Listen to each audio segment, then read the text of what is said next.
Umat beriman yang terkasih, halo, jumpa lagi dengan saya dalam percikan kebijaksanaan spesial malam Sabtu.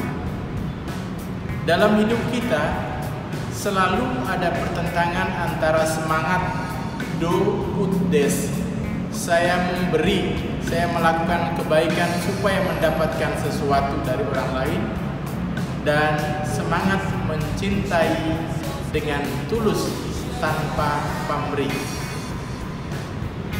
Mana yang kita pilih? Mari kita belajar dari kisah berikut. Kita menyimaknya bersama-sama dan mengambil kebijaksanaan dari kisah ini. Selamat mengikuti.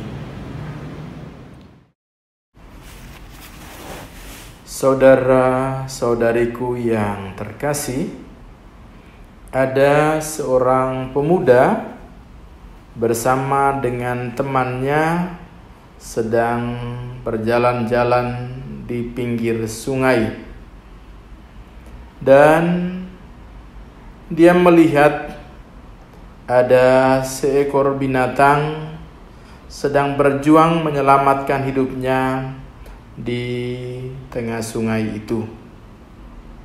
Maka pemuda itu tergugah dan segera memutuskan untuk menyelamatkan binatang itu agar tidak mati lemas dan tenggelam. Maka ia masuk ke dalam air, mendekati dan mengulurkan jarinya mendekati binatang itu agar binatang itu bisa menaiki jarinya dan selamat dari air. Tetapi binatang itu justru menyengat dia. Ternyata binatang itu adalah kalajengking. Dia mencoba lagi, dan binatang itu tetap menyengatnya hingga terasa sakit di tangannya. Temannya yang berdiri dekat itu melihat hal itu dan bertanya kepadanya apa yang sedang dilakukannya. Ketika melihat hal itu, pemuda itu menjawab, "Saya sedang berusaha untuk menolong binatang ini."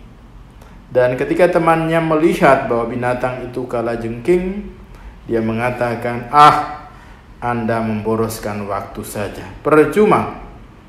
Seekor kalajengking bukan binatang yang baik. Ia hanya akan tetap menyengatmu." Maka pemuda yang bermaksud menolong tadi menjawab, "Saudaraku, sahabatku, sudah menjadi kodrat kalajengking untuk menyengat, dan sudah menjadi kodrat kita manusia adalah untuk menolong."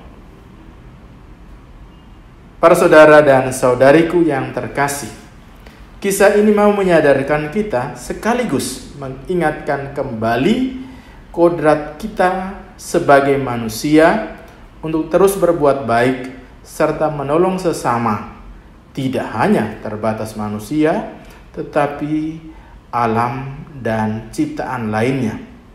Maka jangan sampai perbuatan baik kita itu tergantung pada siapanya dan apa yang kita terima sebagai balasan. Hendaknya apapun tanggapan orang lain tidak mempengaruhi kita untuk terus menolong dan berbuat baik. Bisa saja ketika kita menolong, perbuatan baik kita itu dianggap sekedar cari muka. Bisa saja perbuatan baik kita itu mendapatkan penolakan. Bisa juga perbuatan baik kita mendapatkan balasan yang menyakitkan kita, berupa fitnahan, cacian, dan cemoohan. Bisa juga orang yang kita tolong itu justru berbalik menikam kita dari belakang. Apapun itu, ingat para saudara dan saudariku, kodratnya kita manusia adalah tetap menolong dan mesti berbuat baik. Kalau ada yang sudah ditolong, dibantu, dibaiki, namun tetap membalasnya dengan menyakiti kita, ambil saja positifnya. Mungkin kodratnya adalah kalajengking. Ada ungkapan populer dalam bahasa Latin, ubi amor, ibi dolor. Di mana ada cinta, di situ juga terkadang ada rasa sakit. Tetaplah semangat dan teruslah mencintai apapun tanggapan orang untuk kebaikan. Tuhan Yesus memberkati kita semua. Amin.